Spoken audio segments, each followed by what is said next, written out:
Insipolo uNkulunkulu wamthwesa amandla, Baba wamthwesa amandla, abagulayo nabahlupheki wona wesondela.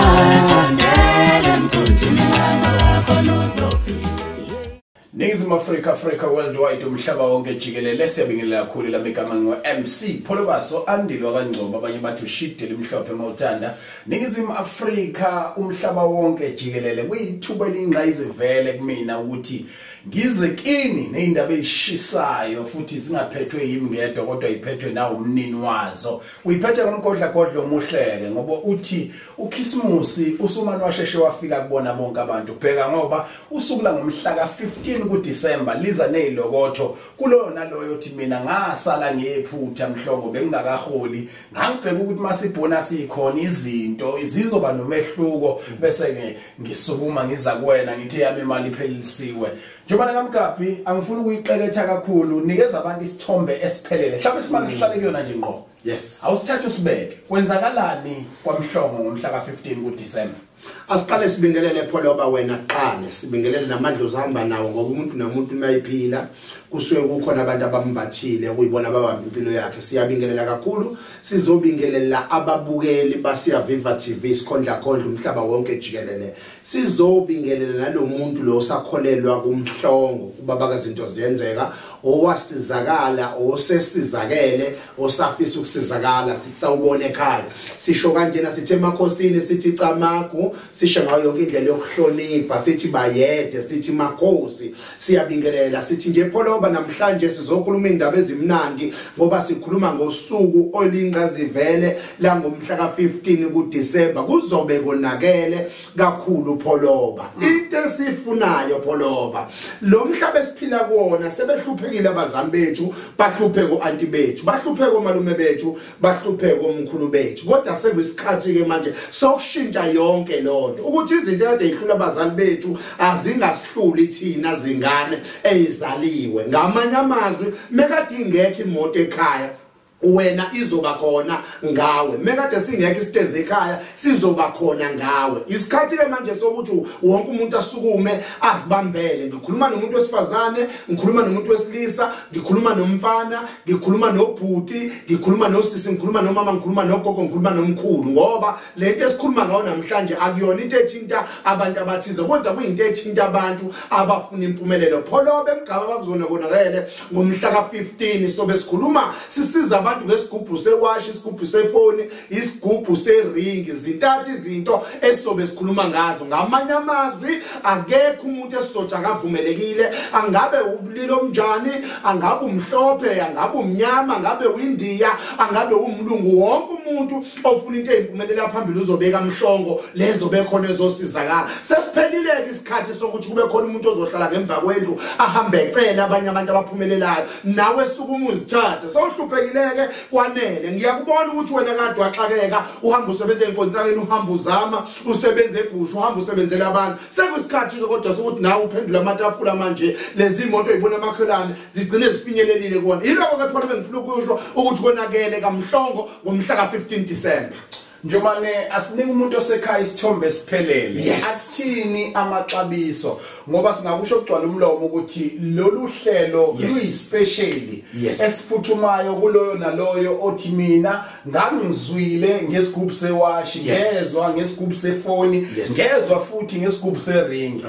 Ususichazelile ke wayithi ukuyineka eThebeni wathi ukuyaba. Ngifuna ukuthi ke manje ukhulume nomuntu osekhaya uthi lalelani ke ngani zakwethu ozofika nje ngedate engayisho njengamanje.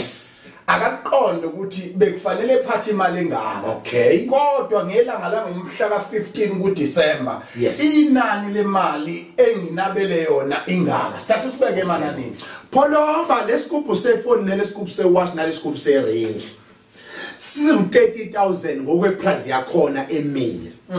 Kodwa sizwile ukukhala pholoba kwabantu, sakuza ukuhlupheka kwabantu. Sabese sithi nathi sesiyehla pholoba, sibuyela kubantu ngoba yikho into ebalekile njengokuthi eminyangeni kube khona la izothi khona mekukhala umuntu ehluphekile ukwazi ukuzwelana naye pholoba. Ngambile ngaphahla, ngachoba pholoba, ngenza yonke into ngaphaphatha emakhosini abantu abangiphethe. Ngenxa yokuthi lami nomsebenzi akusiwona wami. Ngawunikwa uma wami esalukwaze singizalayo nazo sinikwe abakubo la esizala khona. Ngiqonda ukuthi pholoba sesikwenzekileke izikhalo zabantu zamukeleka pholoba. Ngomhla ka15 iring, ifoni, iwash izobe u15,000. Kodwa mawufika ngenye date wena u30,000 nje asihleki futhi asenzile ukuthi akukho ukuzwelana u30,000 kuphela nje okhokhayo wena. Kodwa ngomhla ka15 December izobe u15,000 kuphela pholoba.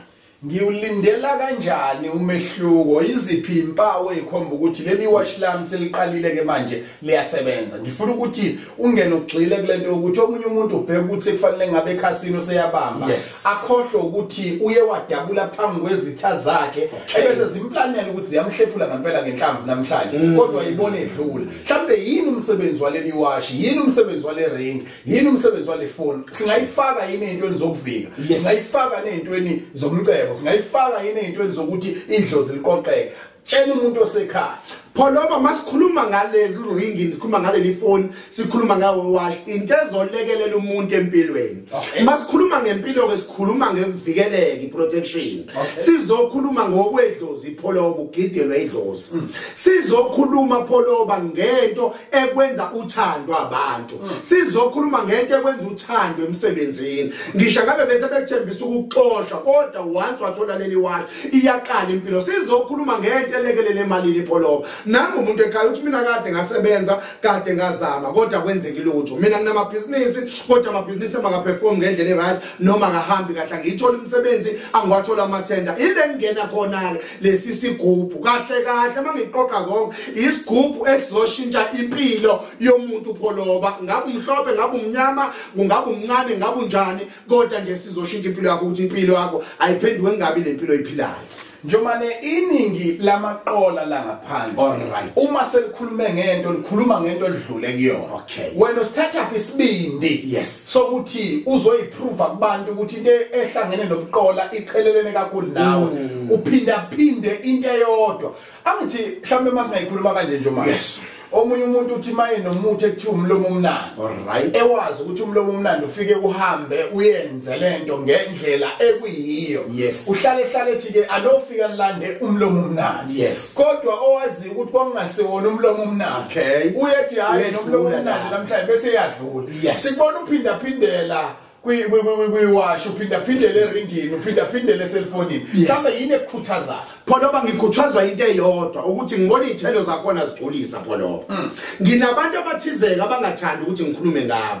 Nginabantu abathizeka abangathandanga futhi ukuthi ngibadalule.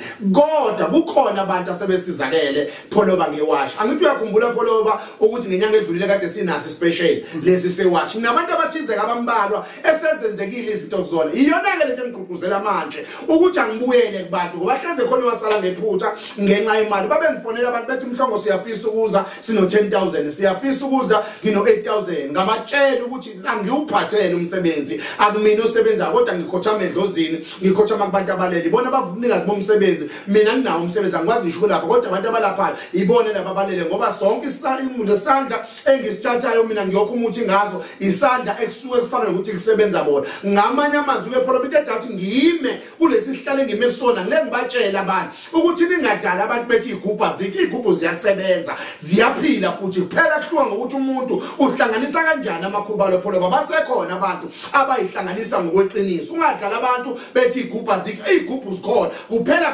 kuhlukana umuntu ohlanganisa amakhubalo. Nami ngimile pholo ngiyagaranta, nginobufakazi nazo zonke izinto ezahlukahlukene. Umuntu angathi meyifuna ngiveze ukuthi lesi sigubhu siyaphila pholo abantu sayibashintshela impilo zabo.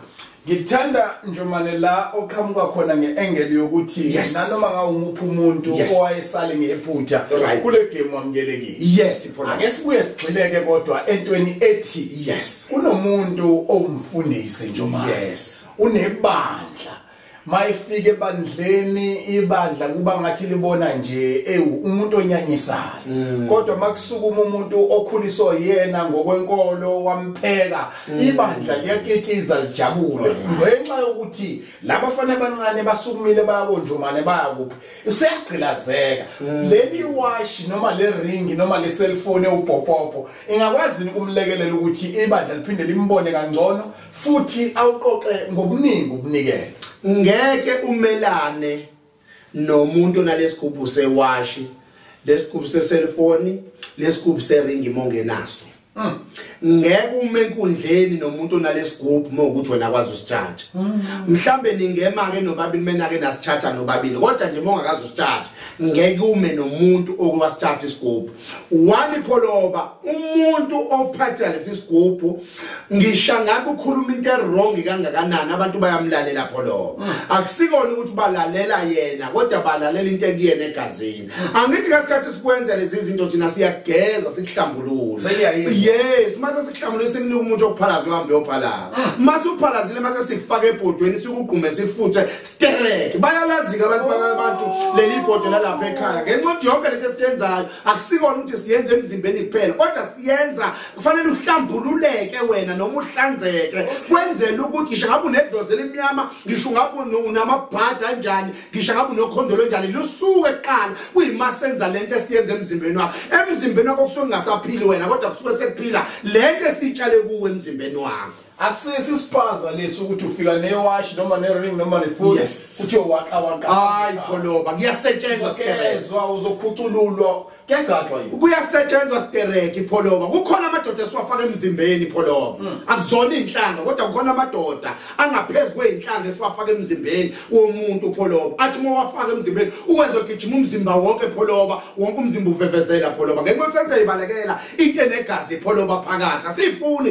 izithwale ezihamba namagazi asifuni izithwalo esithwala ngezinto ezahlukahlukene ezinegazi ngoba egcineni umphumela ubi muhle ingakho ke singacabi ngerezi into esifunayo khona amadoda nje sikufaka wona emzimbeni ozwayo kodwa nawe uthi ireza beyingcono kunalamadoda engene emzimbeni kumina hayi so njengoba ngizofuna ukuthi ubaphini nombolo ubachazele futhi nangendlela ekubhaliswa ngayo kodwa ngiyafuna ukuthi sidlule ephuzwini elimqoka nowa ungene lona soloko siqalile sixoxela abantu silokho silibala nakhona futhi ngiyajabula amalitshalo wena ngoba kukhomba ukuthi awulambele ebantwini ingoba uyayithemba impande yakho but mina ngilikhumbula ngenxa yokuthi ngikhathalele ukuthi lo owayeno 10,000 eno 8,000 eno 5,000 akangasali kule game unento ogaranta ngayo ethi nanoma ngawumuphi umuntu osuke esekwazile ukubhuka ngakuwe ithongo lakho liyakwazi ukulekelelana nelakhe ukuthi amasenti akhe makaphelele uzagcina efikile but naye ikhona njomani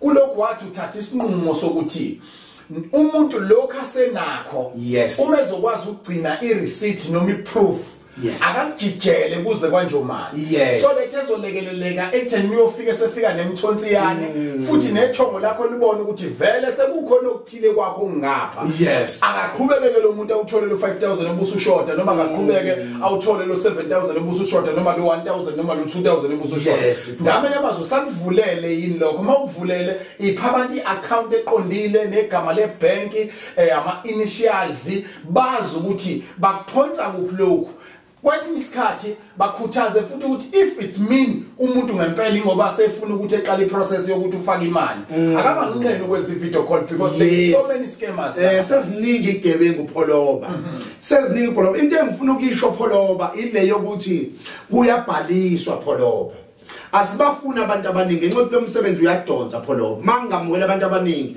ungacaca ukuthi ngingagcina umsebenzi wami ngingawenzi kahle ngifuna abantu abancane kakhulu pholoba abangudlulanga 20 abantu engibafunayo pholoba mase be-20 kube sekwanele ngale ka-21 akekho umuntu engiyomthatha pholoba ngenxa yokuthi lo msebenzi uyagqilaza ubaswa umlilo kuze kushona ilanga pholoba ngingadlile ngoba ngikhathalela abantu yile ndoda-ke ukuthi uma ngabe ukusiza abantu ngingadela ngize ngidele ngisho umndeni wami ngokusiza abantu ngiqonda ukuthi manje kuyabhaliswa wonke umuntu obhalisayo uyafona kule number 8083 406 8658 sipinde 083 083 406 8658 kuyabhaliswa ke umuntu ofuna ukungena kwispecial uyafona wena kule number usho ukuthi mina ngubani wakabani ngicela ukubhalisela ispecial mase unobhala ekhuluma nawe ungayifaki imali ungazwanga izwi lami ngenxa yokuthi ngasikhathi uzwi lami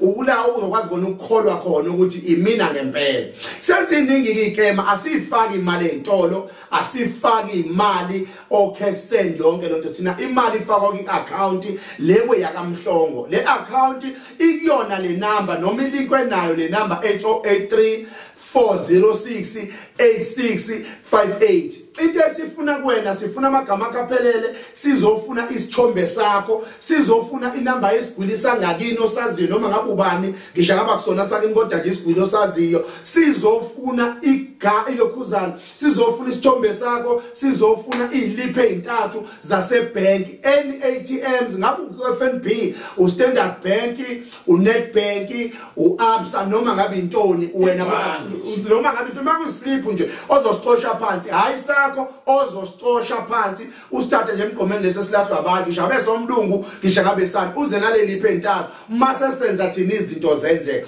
ungenzeka ubhalise ungenayo imali kodwa mozameli 1000 ubhalise ngasikhathi uletha lezi zinto zakhe izinto information thina isithombe sakho amagama akaphelele kukhona imkhuba thina esiyenzayo engadala ukuthi ugcina utholile lo 14000 ofika nawo ngesandla ulalela ungenzeka ubhalise ungenayo imali ukhokhele 1000 ungathembeli utho kodwa kwenzeke futhi kusha umhla ka15 so uyitholile imali yo14000 yokuthi uze kuya ngokuthi wena uyafisa yini kuya ngokuthi wena uyathanda yini kodwa ngicela ukutshela into eyodwa ukuthi idlozi lakaMhlongo alike into engene kwenzele yona wena mozozitshela ukuthi ufuna ukuyenza lona ungabuzi kumngane wakho ungabuzi kusisi wakho ungabuzi kudadewini leta kusiyona yomndeni eyakho leta kusiyona ngisho isithanda sakho eyakho ngoba hlezi ungabuzi isithanda sakho sithi iyabheda lento iyeke lento kwade usibanibani babenza izinto ongalungi kodwa into efunekayo ukuthi wena wedwa uthathe isinqumo nenhliziyo yakho ukuthi mina ngiyayenza lento ngempela izokwenzeka siyalithemba ithongo lethu siyamthemba uNkulunkulu siyalithemba izidalwa siyayithemba inkosazana yasemanzini lesisebenzisa abantu esibaphakamisa ngayo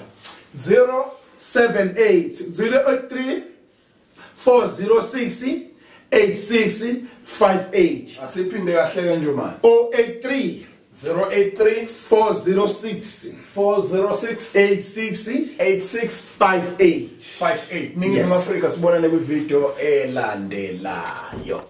Abagulayo nabahluphekile bebasondela sondele emkhunjini yalokhuluzo Yimsipolo uNkulunkulu wamthwesa amandla Baba wamthwesa amandla Abagulayo nabahluphekile wona wesondela emkhunjini yalokhuluzo Yeshiteni mhlobo uNkulunkulu wamthwesa amandla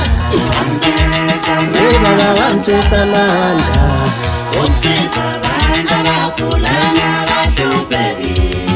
wona wesondela sondela emkhunjini yalokhuluzo